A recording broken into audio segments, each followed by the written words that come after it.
হয় দাদা, আপুনি কওকচোন, আপুনি এজন চৰকাৰী কৰ্মচাৰী হৈ এনেকৈ খেতিৰ কেনেকৈ টাইম দিব পাৰিছে?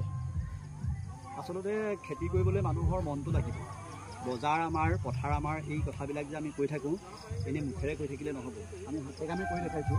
মই আপোনাক দেখাইছোঁ আচলতে এইবিলাক আমি ভোট জলকীয়া খেতি কৰিছোঁ আৰু হয়তো দুদিনমানৰ পাছত জলকীয়া পকিব।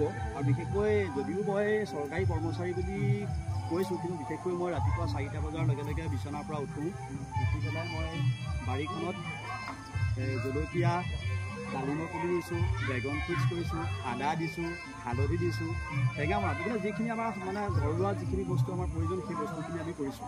বিশেষকৈ ইয়াত 40-45 জোপা ওপৰত ভোট জলকীয়া মই দিছোঁ বৰ্তমান।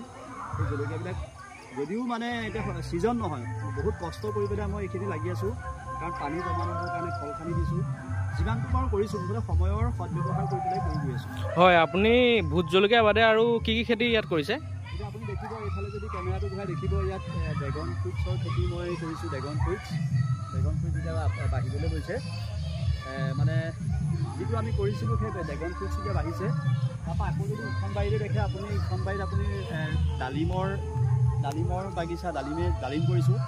আৰু সেই কাষতে যদি চাই আপুনি মৰাণ আদা খেতি কৰিছোঁ। আৰু লগতে মই আপোনাক আৰু এটা কথা ক'ব বিচাৰিছোঁ, এই যে বাৰীখন দেখিছে, এই বাৰীখনত হয় মেহগনি 126টা মেহগনি পুলি ৰুইছোঁ। হয়তো যেতিয়া ডাঙৰ হ'ব তেতিয়াহে হয়তো ৰাইজে গম পাব যে এই বস্তুটো কি আছে। মেহগনি প্ৰায় 126টা পুলি আছে।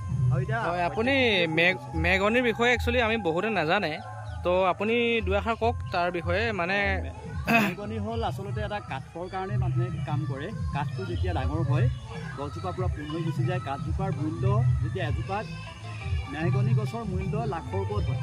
এতিয়া আমি যিহেতু 126 জোপা ৰুইছোঁ, 126 জোপা যেতিয়া পূৰঠ হ'বলৈ যাব, তেতিয়া হয়তো এজোপা গছত 1 লাখটো মই 1 কোটি টকাৰ ওপৰত মানে মোৰ সম্পত্তি আছে। গতিকে আচলতে কৰিলে চবেই হয়।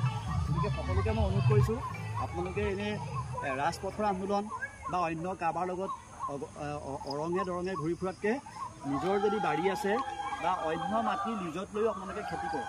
খেতি কৰিলে কি হ'ব, অন্ততঃ নিজে খোৱাৰ উপৰি নিজৰ হাতৰ ইনকমো আপোনালোকে কৰিব। হয়, এয়া তেতিয়াহ'লে আমাৰ নতুন প্ৰজন্মৰ কাৰণে এয়া বহুত এটা ভাল পদক্ষেপ।